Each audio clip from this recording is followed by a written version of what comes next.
Seja muito bem-vindo, seja muito bem-vindo a mais uma edição aqui do Histórias e Memórias, o seu podcast de Governador Valadares, destinado, claro, a imortalizar enredos de vida marcantes e edificantes para a história da nossa cidade. E hoje tenho a incrível honra de poder imortalizar o enredo da vida, de uma grande vida, sobretudo na área da fisioterapia valadarense. Falou dela, Samila Velar, que me dá a honra da sua presença aqui no podcast Eternizador de Histórias. Samila, primeiramente, seja muito bem-vinda, e é uma honra do tamanho do mundo e da sua história poder te receber. Obrigado por ter aceitado o convite. Bom dia, boa tarde, boa noite, depende do horário que vai estar nos acompanhando. Seja muito bem-vinda. Obrigada, Gustavo. Prazer meu de estar aqui, poder falar um pouquinho da minha história, do meu trabalho. Obrigada. Para começar nosso bate-papo, antes da gente poder entrar nos pormenores daquilo que você faz com muita maestria há quase 2 décadas, nós sabemos que o assunto saúde mental ficou em voga na sociedade muito por conta de tudo aquilo que o mundo viveu por causa da pandemia. Sim. E a pandemia fez com que todo o mundo, todas as pessoas inseridas neste plano, pudessem repensar nas suas vidas e, sobretudo, repensar e pensar, de certa forma, na saúde mental. Sim. Eu costumo dizer que existe um debate sobre saúde mental pré-pandemia e pós-pandemia. Feito esse pequeno preâmbulo, como está a Samila Velar mentalmente falando neste ano de 2026? Olha, neste ano de 2026 eu posso dizer que eu tive um renovo muito grande, né, na minha vida, e o meu marco não foi somente pandemia, né? A pandemia, assim, ela veio, acho que assim, ela marcou o mundo, né? Ela fez história. Exato. Nossos filhos vão ler muito sobre isso, não vão nem acreditar que tudo isso aconteceu, que a gente viveu isso. Mas, além, né, também tive perdas na pandemia, mas, para além disso, eu tive um grande renovo aí de 2025 para 2026, que foi muito importante na minha vida, né? Que foi um recomeço. Então, a Samila hoje, de 2026, ela é bem diferente da época pandêmica aí, até mesmo por esse marco que eu tive, né? Um recomeço de vida, emocional, né? Um novo, vamos dizer assim, um novo marco para mim. O que foi a pandemia para a sua história de vida? Então, no momento, assim, eu sou uma pessoa que eu sempre gostei de trabalhar muito. E eu aprendi isso com meu pai. Eu falava assim, eu herdei, mas eu entendi que, na verdade, eu aprendi isso com ele, né? E eu sempre gostei de trabalhar muito. E quando aconteceu a pandemia, aquilo para mim foi desesperador no sentido assim, e agora? Eu me via muito sempre na função de trabalho, eu ainda não tinha filho. E eu me sentia, assim, vazia, né? Sim. Como eu vou fazer?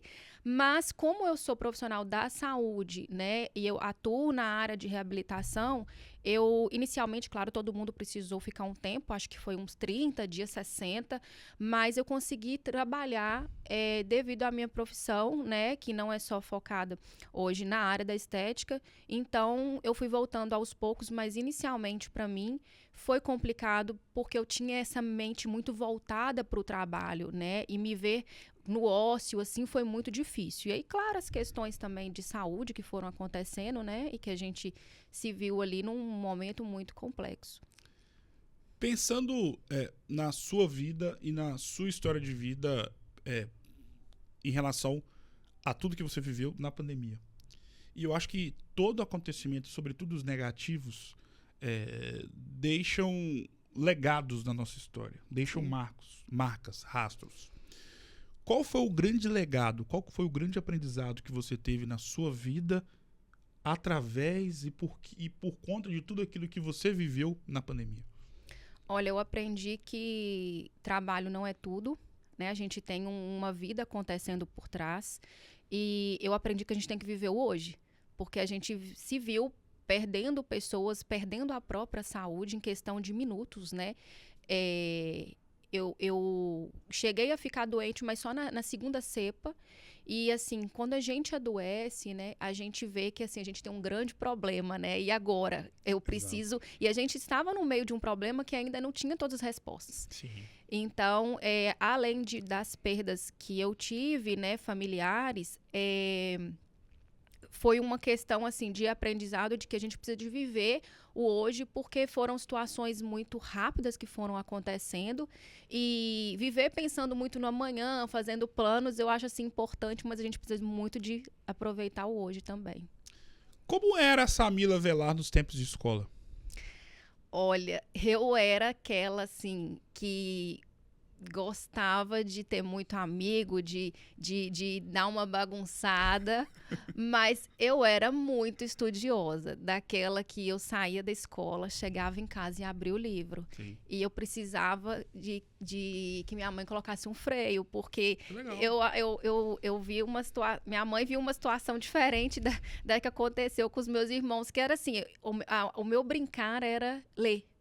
Estudar, eu adorava esse mundo de ler, de estudar, e até hoje eu gosto muito. Para mim não é uma questão de desgaste, eu gosto muito, mas a Samila da escola era aquela que, assim, quando estava na escola, brincava, fazia tudo, né, aprendia, mas que quando estava em casa eu ficava realmente, assim, muito imersa naquele meio, assim, de estudo, sabe? Eu sempre gostei muito, algo para mim que era importante, que eu sabia que eu ia precisar, mas que além de tudo eu gostava. E pensando no tempo de escola, nós sabemos que ele é muito nostálgico pelo fato de que é um período das nossas vidas que jamais voltará. Não só por isso, mas também porque é um momento onde a nossa única responsabilidade era qual? Passar de ano. Sim. Não existiam outras responsabilidades maiores que essa. E essa era a nossa única grande responsabilidade. Diferentemente do que acontece nos dias atuais da Sim. vida adulta. Qual é a grande lembrança que você tem dos tempos de colégio? Aquele tipo de lembrança, Samila, que você, quando você passa em frente a uma das escolas que você estudou, ou a escola que você estudou, independentemente do dia, do horário, do que você possa estar vivendo na sua vida, vem na sua cabeça na hora. Olha, eu estudei no colégio presbiteriano, maior parte da minha vida, né? Depois eu fui para uma outra escola para fazer ensino médio, mas lá eu aprendi grandes valores, né? É uma escola que ensina muito além da parte didática, da parte do aprendizado, eles ensinam muito além disso. Então ali a gente fez uma família, tenho amigos até hoje dessa época, né? Desde que eu tinha aí meus 7, 8 anos. Então, a minha lembrança é, assim, de um lugar, assim, que foi família mesmo, né? Que foi o Colégio Presbiteriano. Você que escolheu a fisioterapia para sua vida ou a fisioterapia que te escolheu? Eu escolhi. Eu escolhi inicialmente porque eu queria muito fazer uma profissão da área da saúde. E o meu pai queria muito que eu fizesse medicina.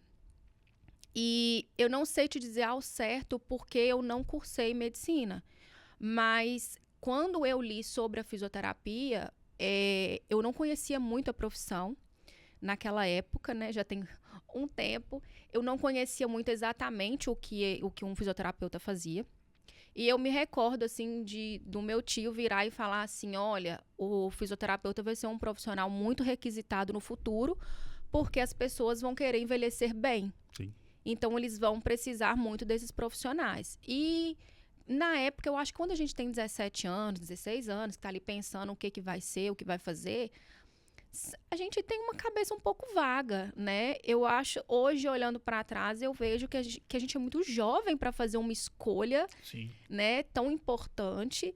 E claro que a gente tem opção de pausar, recomeçar de novo, mas eu acho uma escolha muito importante, a gente é muito jovem ainda. Então, apesar de ter escutado sobre esse conselho, eu, na verdade, quando eu li sobre a fisioterapia, em específico a dermatofuncional, né, que foi aonde eu realmente me encantei e falei, não, eu vou fazer esse vestibular. E eu tinha feito um vestibular para odontologia, passei, que foi no início do 3º ano sim. do ensino médio, passei para ver como era a dinâmica do vestibular, mas a minha opção foi fisioterapia mesmo. Então, assim, às vezes é bonito falar que a profissão me escolheu, mas eu realmente escolhi. E quando eu entrei na faculdade, eu comecei a encontrar um outro universo que era muito além da dermatofuncional, que a dermato foi uma área muito pequena que eu vi, assim, vou te falar que foi muito rápido o que eu vi sobre a área que eu tinha entrado na faculdade para fazer. E aí eu me deparei com uma profissão muito além do que eu imaginei quando eu li aquele livro que foi o Guia do Estudante. Né, uma profissão que traz de volta, recupera vidas, Sim. né? Então, eu fiquei encantada com tudo, todas as partes da fisioterapia ali, eu fiquei muito encantada.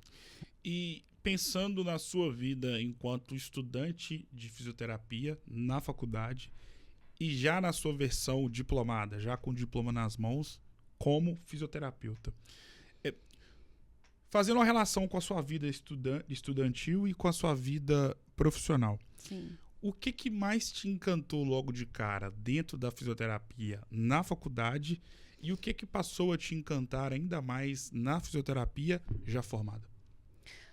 O que me encantou foi ver a expressão das pessoas quando elas conseguiam recuperar alguma coisa que elas não faziam mais. Sim. Porque quando eu entrei pro mercado de trabalho, que eu saí da faculdade, né, que é esse comparativo que você está fazendo, eu fui para a reabilitação, eu fui para a parte da ortopedia, que é onde a gente consegue mais emprego inicialmente. Então, eu fui atuar nisso, que é onde eu tinha passado toda a parte da faculdade vendo e era onde eu conseguia realmente aplicar o que eu tinha aprendido, né? Exato. Então, o que era mais interessante era ver uma pessoa fazer algo tão pequeno que a gente, quando tá ali bem, tá saudável, tá com tudo 100%, a máquina funcionando, a gente não imagina. E aí, quando a gente vê uma pessoa voltando, né, à vida através daquilo que você aplicou nela, né, de algo que você, daquilo que você aprendeu para fazer, acontecendo, é muito bonito. Então, inicialmente, foi isso. Então, esse comparativo com a minha profissão, né, enquanto estudante e depois de formada, eu vejo que foi ver, de fato, essas pessoas recuperando a vida, porque muitas delas, às vezes, estavam desesperançosas, né, quanto ao que seria do futuro, porque eram casos mais complexos também, né, diferente do que eu atuo hoje, que é bem diferente, a minha atuação hoje como fisioterapeuta, mas é uma lembrança que eu tenho muito bonita aí dessas reabilitações que a gente fazia. Todo início é desafiador, em qualquer órbita da vida. Na sua vida enquanto fisioterapeuta, qual foi o maior desafio que você teve que enfrentar logo de cara no início da sua inserção no mercado de trabalho? O meu maior desafio foi lidar com as emoções de acordo com aquilo que eu me deparava que a pessoa estava passando. Então, eu precisava ser profissional, eu precisava não trazer aquilo muito para mim, e aquilo, por um certo tempo, foi até um pouco desanimador para mim, no sentido que eu sou uma pessoa muito sensível. Sim. Então, eu achava que eu não conseguiria ter essa parte um pouco mais, né? Vamos dizer assim, a gente não chama de fria, mas a gente se adaptar a esse meio, né, das doenças, dos problemas, da parte emocional que sempre vem com o paciente. A parte emocional, psíquica, para você lidar, ela sempre vai vir junto com qualquer tratamento, acho que com qualquer trabalho que você lida com pessoas, né? Mas tratando também de saúde, você tem ali um tempo que aquela pessoa está vulnerável ali perto de você. Então, para mim, o meu maior desafio foi ultrapassar essa barreira da sensibilidade emocional, né? E adquirir um pouco, blindar o meu emocional para continuar o trabalho. Você, no início do nosso bate-papo, fez questão de ressaltar o seu gosto e zelo pela dermatofuncional, ainda na faculdade. Sim. E como é que foi a sua inserção nesse, não subgênero, mas nessa especialidade alocada dentro da fisioterapia, já no mercado de trabalho? Assim que eu me formei, eu comecei a trabalhar numa prefeitura, que não era aqui em Valadares. Foi o primeiro emprego que eu tive e eu agarrei ali as primeiras oportunidades com toda a força. E desde então eu já comecei a pós-graduação dentro disso, porque Sim. eu falei, se foi para isso que eu entrei na fisioterapia, eu preciso conhecer melhor. Claro. Porque eu acho que ali eu vou realmente lidar 100% com isso. Então, eu fui para a faculdade, para uma pós-graduação em Belo Horizonte, onde eu tive muito contato com profissionais da época muito conhecidos, renomados, mestres, né? Pessoas assim que a gente tinha como grande referência, eles foram meus professores. Então, assim, eu fiquei mais encantada ainda. E então eu me formei em dezembro de 2009 e em abril de 2010 eu já estava dentro da pós. Então, assim que eu finalizei a pós, eu tinha certeza que eu queria continuar nisso, né? E eu fui fazendo uma transição. Eu deixei a prefeitura e o que acontece? Eu trabalhava na prefeitura na parte da manhã, numa cidadezinha, vinha para Valadares depois do almoço e atendia na parte da dermato funcional à tarde numa outra clínica. Então, eu conciliava as duas coisas até mesmo para eu saber se eu ia entrar nesse meio. E já junto com a pós-graduação, eu conseguia colocar em prática os meus conhecimentos da pós ali com os primeiros pacientes. Tive esses primeiros pacientes que eu tenho até hoje na dermato funcional. A minha primeira paciente, ela fazia reabilitação dentro dessa clínica e eu já atendia ela na parte de ortopedia. Ela foi ser minha paciente na parte de dermato funcional, de pele, cuidados com a pele, que foi a primeira coisa que eu comecei a fazer. E até hoje ela é minha paciente. E então, assim, aí eu fui tendo certeza daquilo que eu queria fazer. Pegando um gancho nisso que você acabou de falar acerca dessa relação que você construiu com a sua primeira paciente que continua até hoje com você.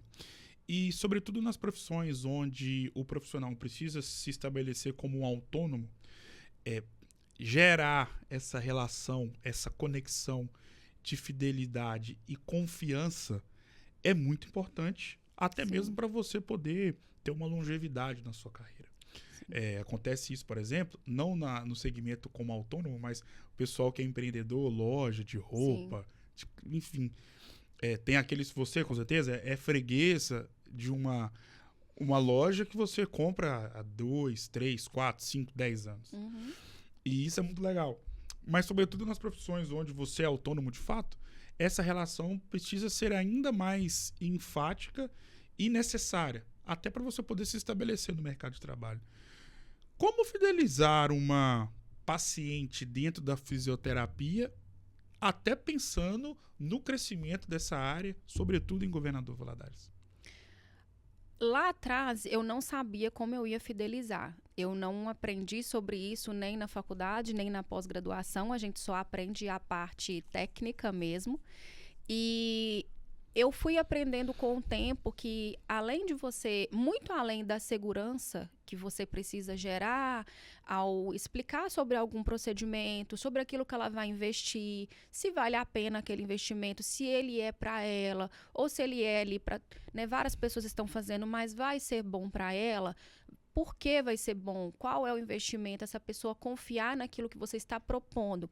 Eu acho que, muito além disso, para você hoje ter um paciente com você por muitos anos, fidelizar, é você entregar resultado de fato, né? Porque você apenas criar um vínculo, entregar segurança naquilo que você está falando, né? Saber falar, ter uma boa, né, oratória, isso aí às vezes é aprendido aí nos cursos hoje de coaching, mentorias, isso é muito falado sobre esse posicionamento na hora de vender para o cliente, né, para o paciente também.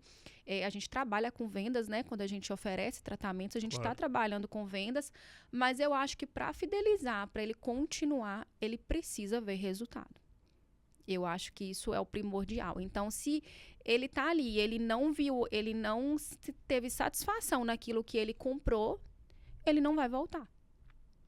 E pensando em gerar resultado, você absorveu dentro da faculdade toda uma base teórica para poder conseguir atender com maestria.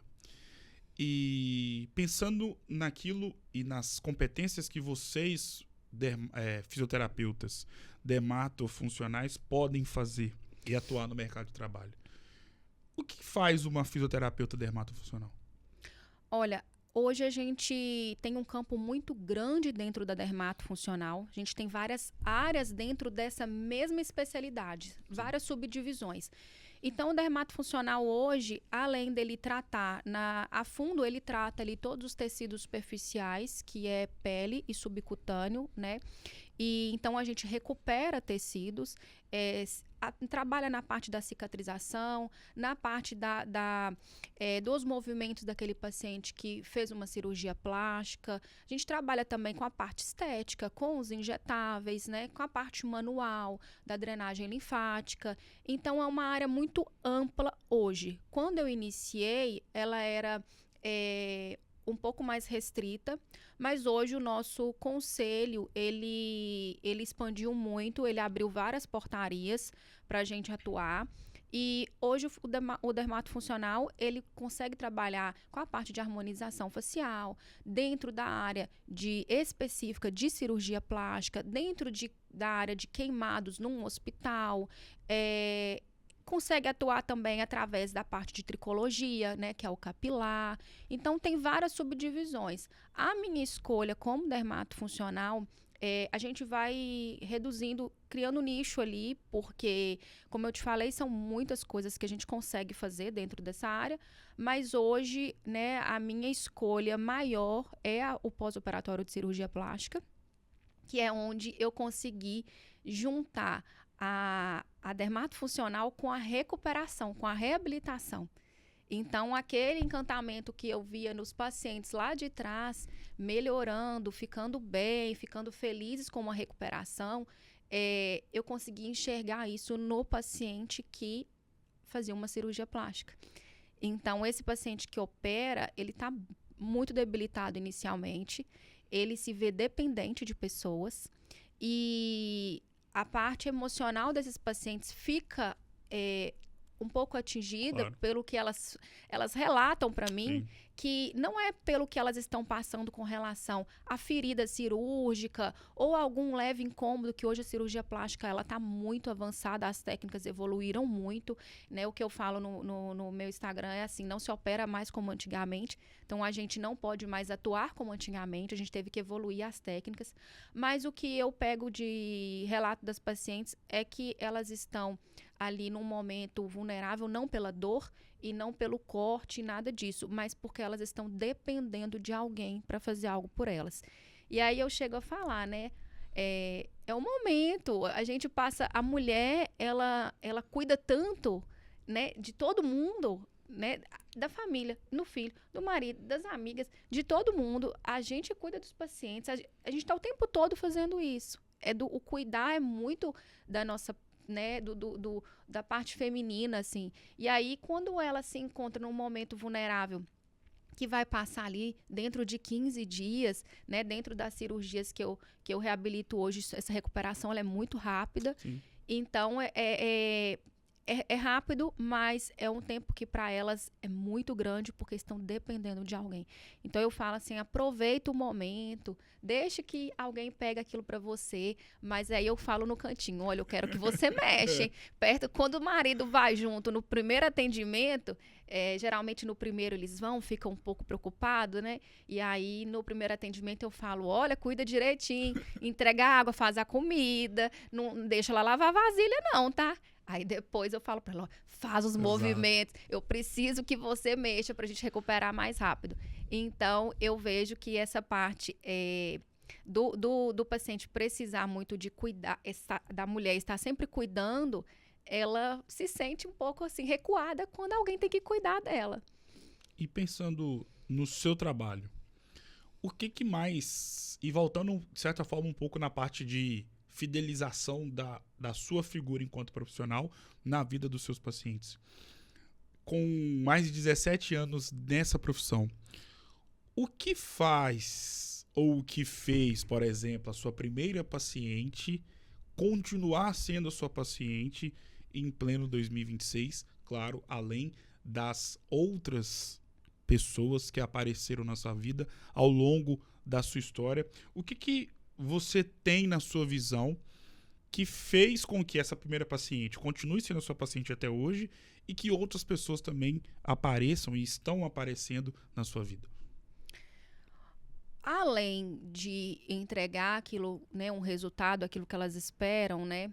É claro que não é sempre que a gente alcança isso, até voltando no que você tinha já me perguntado sobre isso, quando eu falei que era entregar resultado, o resultado nessa área, ele às vezes é subjetivo, porque às vezes você entrega algo que às vezes a pessoa está esperando algo muito maior, né? Ela vislumbrou algo muito diferente e imaginou, viu em alguém algo diferente que nela não se comportou da mesma forma.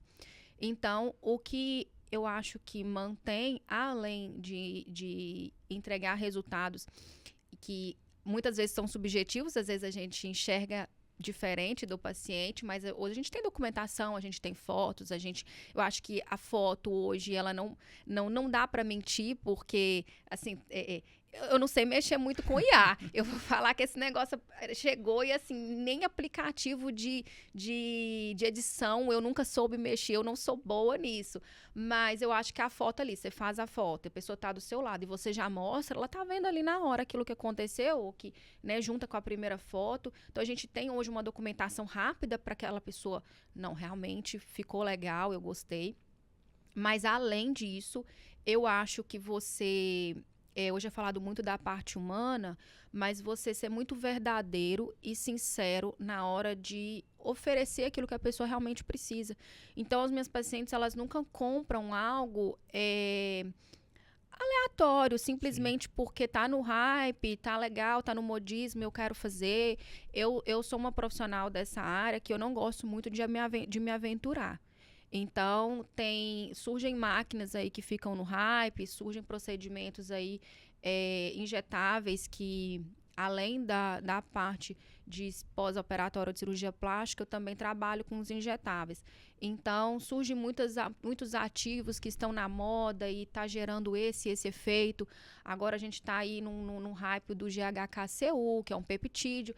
Então, muito além do hype do modismo, a gente precisa saber o que tem embasado na literatura, o que realmente pode ser feito. Então, como, por exemplo, o GHKCU, que está super falado, né, é um peptídeo que veio, eu acho que ele vai ficar. A gente ainda não tem nada na nossa literatura e dentro do Brasil liberado para injetar desse ativo, né? Que ele está prometendo, assim, tudo de bom na parte da beleza, da estética, e é o que todo mundo quer, injetar alguma coisa que você fique bem ali todo dia tomando uma agulhadinha, né? A gente já teve a vantagem aí do emagrecimento e agora vem na parte da beleza, né? E então, só que nós não temos liberação para trabalhar com GHKCU injetável.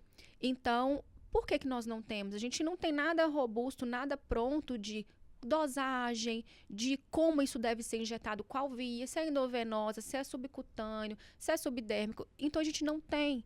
Então, eu acho que passar para o paciente aquilo que realmente pode ser feito dentro de uma legalidade, não ir somente no que está sendo no modismo, no hype, porque a gente a gente sofre com as intercorrências, mesmo quando o procedimento é seguro.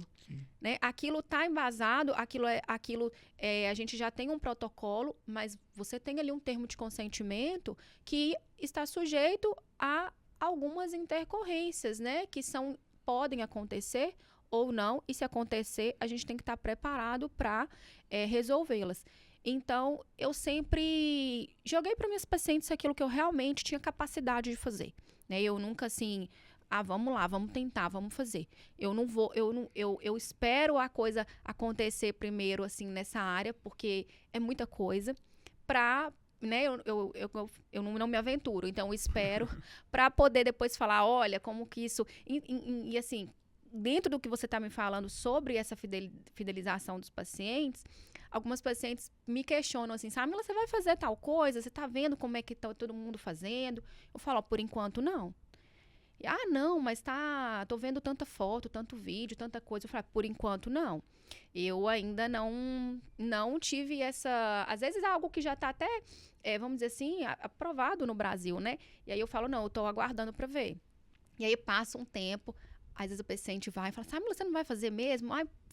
Vê o que você acha, tem tal pessoa que está fazendo. Às vezes eu indico uma colega, né? E aí a pessoa faz...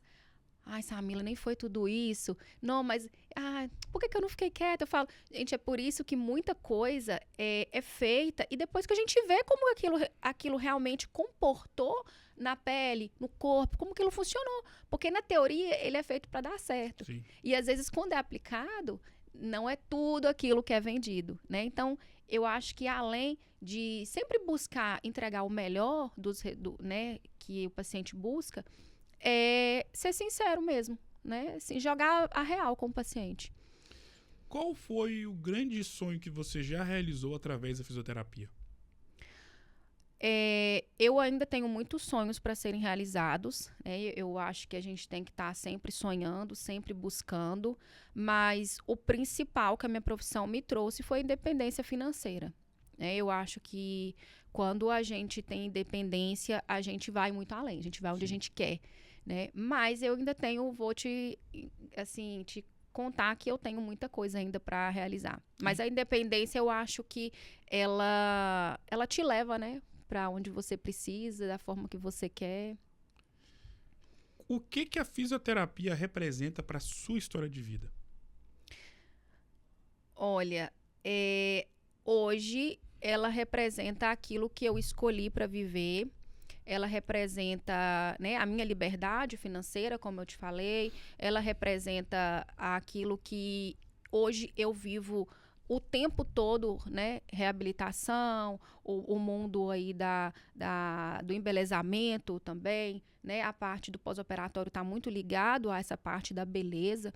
Então, hoje, a minha formação, ela representa realmente assim, aquilo que eu escolhi para levar a minha vida. A nossa vida é como se fosse um livro. Sim. Com páginas positivas e páginas negativas. E são, assim, todos os livros que já foram lançados e que serão lançados por toda a eternidade. E o mais interessante, Samila, que se a gente parar para pensar, diferentemente do que acontece nos livros propriamente ditos, na nossa história de vida enquanto ser humano, as nossas páginas e os nossos capítulos presentes no livro da nossa vida, ou nos livros das nossas vidas, melhor dizendo, eles podem vir através de diferentes formas. Pode ser um dia, pode ser um momento, um período, um mês. Porque nos livros propriamente ditos, as páginas vêm através de folhas escritas. E na nossa vida enquanto ser humano, cidadão, elas podem vir através de dias, momentos, brigas, conversas, que acabam sendo inesquecíveis na nossa história de vida. Mas além de tudo isso, enquanto vida, enquanto ser humano, nós temos, e Deus nos concedeu a dádiva de termos da nossa vida pessoas como forma de capítulos ou páginas para lá de inesquecíveis. E na sua vida você tem uma página que atende pelo nome, que mudou a sua história de vida aqui na Terra. E que certamente é o capítulo mais importante da sua história de vida e para sempre será. E que atende pelo nome de Maitê. O que esse nome representa para a história de vida da Samila Velar? Para mim foi uma mudança de chave mental muito grande, porque eu nunca tive aquele sonho de ser mãe, como muitas mulheres têm, né, que eu vislumbrava assim, uma casa cheia de filhos, mas com o tempo eu fui vendo que eu precisava de ter algo meu que vinha de mim, que eu pudesse cuidar e criar da minha maneira. E a Maitê hoje, ela é uma criança que desfez aqueles pensamentos que eu tinha de que criança dá muito trabalho, criança é muito difícil e criança não dorme, porque eu escutava tanto isso nas conversas no consultório. Sim. Porque a cada mulher que entra ali 40 minutos, uma hora de conversa. E é sempre assim, ai, Samila, eu não tô dormindo, tem 3 anos já. E, nossa, mas, e era sempre muita informação, assim, gente, como que ser mãe é, assim, uma dedicação, você realmente tem que escolher, claro, querer viver isso, né? E aí eu falava assim, meu Deus do céu, como é que eu vou fazer isso? E aí veio uma criança pra mim, assim, muito calma, que dorme de 11, assim como a mãe, que não dorme cedo, que dorme de 11 às 8, às 9, se deixar, se movimentar, ela acorda, mas se deixar, ela vai até mais tarde, adora dormir, tranquila. Passou agora para uma recuperação cirúrgica, não chorava, não sentia dor, uma criança muito calma. Então, assim, ela veio para mudar aquilo que eu pensava sobre filhos e, além de tudo, ela trouxe um amor muito diferente de qualquer um que a gente possa sentir. Então, quando as minhas pacientes falavam assim, ai, Samila, é tudo tão difícil, é muito isso, mas vale muito a pena. Eu não conseguia imaginar esse vale a pena, porque sempre vinha com uma parte também por Sim. trás. Então eu pensava assim, não, mas depois de tudo isso ainda vale a pena. E aí, quando né, tive a Maitê, eu pude entender assim, realmente, independente do que eu passar aqui, vai valer a pena, porque é um amor muito seu e você sente aquele amor daquele filho com você muito único, né? Mesmo com as relações de avó, de tios e tudo, a relação daquele filho com a mãe, ela é muito única. Então, para mim, foi, assim, a maior realização da minha vida hoje, quando eu faço essa... Quem gostava tanto de trabalho e Exato. dedicava tanto, que é algo que eu realmente fazia muito, eu viajava muito para cursos, eu estava sempre fazendo alguma coisa. Hoje eu paro minha vida para estar com ela. Então, foi uma mudança para mim muito grande e muito, assim, sou muito grata a Deus por ter me permitido ser mãe. Como eu disse anteriormente, na nossa vida enquanto ser humano, nós temos páginas positivas e páginas negativas. E é assim a vida de todo mundo. No livro da vida da Samila Velar, qual é a página mais triste ou capítulo? E o que você fez ou está fazendo para arrancá-lo ou apagar da sua história de vida? A primeira situação que eu vivi muito difícil, né, foi a perda do meu pai. Então, quando a gente tem ali uma referência ali como ser humano, além daquele amor de pai e filho, mas uma referência muito grande como homem, a gente perde o chão, né? Sim. Eu não sei se isso acontece também, assim, os homens, eles talvez se sobressaem na vida, assim, de forma mais... Eles têm um instinto maior de sobreviver, né? Conseguir sobressair. Mas eu me senti, assim, completamente fora do mundo, né? Com a perda do meu pai, eu tinha 23 anos, eu estava na pós-graduação, eu já tinha me formado, estava no início da minha profissão. Então, para mim, foi a minha página mais difícil até hoje, mais triste até hoje. E eu tive uma página também bem difícil recentemente, que foi o divórcio, né? E uma página que precisou ser virada e precisou ser vivida da forma que a gente precisa lidar com as dificuldades que acontecem também no nosso caminho. Na vida nem tudo são flores. Como eu te falei antes da gente começar, meu tio sempre falou comigo, a vida não mima ninguém. Claro. Então, são capítulos que a gente precisa ultrapassar para seguir em frente melhor do que a gente já vivia antes. Porque a nossa busca tem que ser sempre pro melhor, né, Gustavo? O melhor para nós, né? A gente que também tem filhos, a gente busca assim uma criação. Hoje eu penso muito na parte emocional da saúde mental, porque a gente vê o quantas doenças mentais estão muito sérias hoje, né? Tantas notícias aí de adolescentes e crianças, né? Coisas tão ruins que eles já vivem. Então, o que eu tento hoje é criar a Maitê sem que ela tenha uma vida adulta difícil nessa parte emocional, né? Com alguns percalços nessas questões.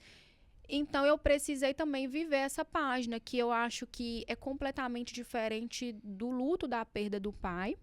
É completamente diferente de qualquer outra coisa, né? Porque você se vê saindo de uma rotina de vida de muitos anos para entrar numa outra que você escolheu, né? Que você decidiu juntamente com essa pessoa, mas para ficar melhor. Claro. Então, ter essa decisão, se fortalecer nessa decisão é algo muito que requer muita resiliência também, né? Muita calma, pessoas importantes ao seu lado, né? Eu tive pessoas muito usadas por Deus mesmo nesse momento da minha vida, que me deram todo o suporte que eu precisava.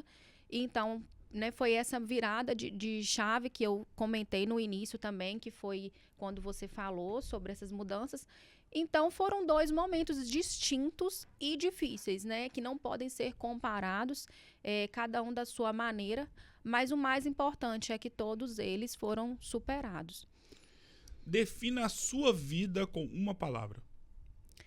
Fé. Defina a sua história de vida com uma frase. A gente vive momentos difíceis, mas a gente precisa encarar a vida como ela é e pensar no melhor. O que a Samila Velar de 2016 falaria e quer falar, melhor dizendo, para a Samila Velar de 2026? Tudo passa. O que a Samila Velar de 2026 quer falar para a Samila Velar de 2036? Continua. Continua que vai dar certo. Defina 2026 para a sua história de vida com uma palavra. 2026? 2026, para mim, além do marco... Uma palavra. Superação. Ela é sobrinha do Júlia Velar, gente. Então, se deixar, ela vai ficar falando aqui, tô brincando. A oratória boa é de berço e de sangue. Se deixar, vai. Defina essa conversa com uma palavra. Muito importante. Por quê? Conseguir colocar aqui tudo o que eu sou, muito além da minha parte profissional, da minha parte como pessoa, ser humano, te conhecer, que foi um prazer também. Todo meu, igualmente. E foi uma honra pra lá, de especial, poder ter eternizado a sua história de vida enquanto mulher e profissional, mas, sobretudo, né, imortalizar, né, o seu enredo de uma história, né, que tem uma... E você tem uma história inesquecível para a área da fisioterapia aqui da nossa cidade e pertencente a uma família muito importante para o município de Valadares. Muito obrigado mais uma vez. Eu Sucesso. que agradeço, E claro Gustavo. que as portas estão mais do que abertas, estão escancaradas para você poder voltar mais vezes. Muito obrigado. Muito obrigada. Eu que agradeço. Foi ótimo participar. Tamo junto. Samila Velar, o Histórias e Memórias de hoje para lá de especial vai ficando por aqui. Um grande abraço e eu volto em uma próxima oportunidade. Até mais.